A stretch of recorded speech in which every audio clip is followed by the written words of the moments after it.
গেজেটেই গর্জে উঠল পরিবর্তনের মহাধ্বনি।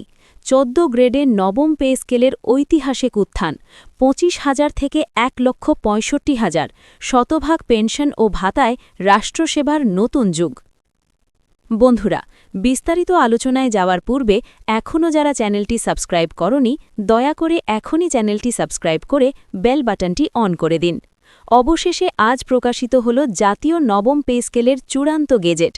প্রধানমন্ত্রীর কার্যালয়ে অনুষ্ঠিত এক উচ্চ পর্যায়ের বৈঠকে প্রধানমন্ত্রী তারেক রহমান অর্থমন্ত্রীর সঙ্গে দীর্ঘ পর্যালোচনা শেষে আনুষ্ঠানিকভাবে ঘোষণা দেন, পূর্ববর্তী পে কমিশনের দাখিলকৃত সুপারিশসমূহ সংশোধন, সমন্বয় ও আর্থিক সক্ষমতার আলোকে পুনর্গঠন করে এখন থেকে নতুন কাঠামো কার্যকর হবে। তিনি স্পষ্ট করে জানান, এই পে স্কেল কেবল বেতন বৃদ্ধি নয়, এটি প্রশাসনিক দক্ষতা, সামাজিক নিরাপত্তা ও রাষ্ট্রের আর্থিক ভারসাম্যের একটি সমন্বিত রূপান্তর। নতুন কাঠামোতে ১৪টি গ্রেড নির্ধারণ করা হয়েছে এবং সর্বনিম্ন মূল বেতন ২৫,০০০ টাকা ও সর্বোচ্চ মূল বেতন ১,৬৫,০০০ টাকা নির্ধারিত হয়েছে। গ্রেড ভিত্তিক বেতন বিন্যাস নিম্নরূপ: গ্রেড ১৪-এ ২৫,০০০ টাকা, গ্রেড ১৩-এ ২৭,৫০০ টাকা, গ্রেড ১২-এ ৩০,০০০ টাকা, গ্রেড ১১-এ ৩৪,০০০ টাকা, গ্রেড ১০-এ ৩৯,০০০ টাকা, গ্রেড ৯-এ ৪৫,০০০ টাকা, গ্রেড ৮-এ ৫২,০০০ টাকা, গ্রেড ৭-এ ৬০,০০০ টাকা, গ্রেড ৬-এ ৭০,০০০ টাকা, গ্রেড ৫-এ ৮২,০০০ টাকা, গ্রেড ৪-এ ৯৬,০০০ টাকা, গ্রেড ৩-এ ১,১২,০০০ টাকা, গ্রেড ২-এ ১,৩৫,০০০ টাকা এবং গ্রেড ১-এ সর্বোচ্চ ১,৬৫,০০০ টাকা। বার্ষিক ইনক্রিমেন্ট নির্ধারণ করা হয়েছে ৯% হারে, যা প্রত্যেক বছর মূল বেতনের সাথে স্থায়ীভাবে যুক্ত হবে। চাকরির পূর্ণ মেয়াদে সর্বোচ্চ ২৫টি ইনক্রিমেন্ট গ্রহণের সুযোগ থাকবে। বিশেষ কৃতিত্বের ক্ষেত্রে অতিরিক্ত ২% প্রণোদনা ইনক্রিমেন্ট দেওয়া হবে।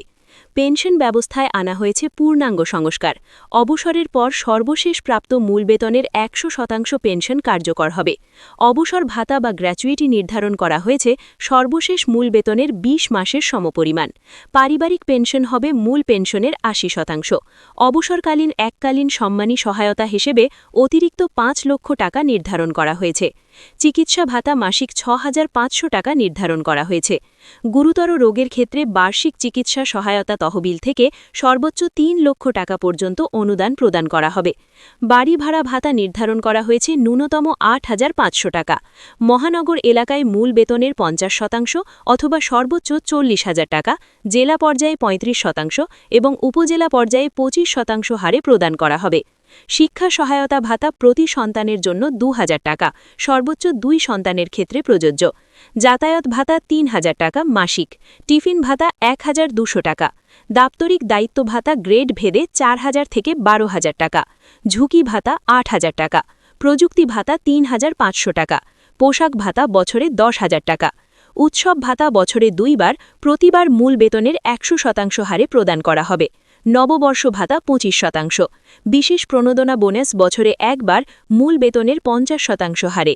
কর্মদক্ষতা বোনাস সর্বোচ্চ ৩ মাসের মূল বেতনের সমপরিমাণ নির্ধারণ করা হয়েছে। মাতৃত্বকালীন ছুটি ৬ মাস পূর্ণ বেতনে বহাল থাকবে। পিতৃত্বকালীন ছুটি ২০ দিন। প্রতিবন্ধী কর্মচারীদের জন্য মাসিক ৪,০০০ টাকা বিশেষ সহায়তা ভাতা। দুর্গম এলাকায় কর্মরতদের জন্য অতিরিক্ত ১০,০০০ টাকা প্রণোদনা ভাতা। প্রধানমন্ত্রী তারেক রহমান ঘোষণা করেন, এই নবম পে স্কেল দেশের সামগ্রিক অর্থনৈতিক প্রবৃদ্ধি, মূল্যস্ফীতি ও জীবনযাত্রার ব্যয় বিবেচনায় তৈরি হয়েছে। তিনি বলেন, নিম্ন গ্রেডের কর্মচারীদের আয় উল্লেখযোগ্যভাবে বৃদ্ধি পাবে এবং উচ্চ গ্রেডের দায়িত্ব অনুযায়ী মর্যাদাপূর্ণ পারিশ্রমিক নিশ্চিত হবে। প্রশাসনের স্বচ্ছতা ও জবাবদিহিতা নিশ্চিত করতে কর্মদক্ষতা মূল্যায়নের ভিত্তিতে পদোন্নতি ও বোনাস প্রদান করা হবে। নতুন এই কাঠামো আগামী অর্থবছরের প্রথম দিন থেকে কার্যকর হবে এবং চলতি বছরের অবশিষ্ট সময়ের জন্য সমন্বয় ভাতা প্রদান করা হবে। সকল বকেয়া সমন্বয় ৩ কিস্তিতে পরিশোধ করা হবে। আজকের এই গেজেট প্রকাশের মাধ্যমে রাষ্ট্রের কর্মচারীদের জন্য এক নতুন আর্থিক দিগন্ত উন্মোচিত হল। ১৪ গ্রেডের পুনর্গঠিত এই বেতন কাঠামো শুধু আয়ের পরিবর্তন নয়, এটি মর্যাদা, নিরাপত্তা ও ভবিষ্যৎ নিশ্চয়তার এক সুসংহত রূপায়ণ। নবম পে স্কেলের এই ঐতিহাসিক প্রয়োগ প্রশাসনের প্রতিটি স্তরে নতুন উদ্যম, স্থিতি ও আস্থা সৃষ্টি করবে, এটাই আজকের ঘোষণার মূল বার্তা।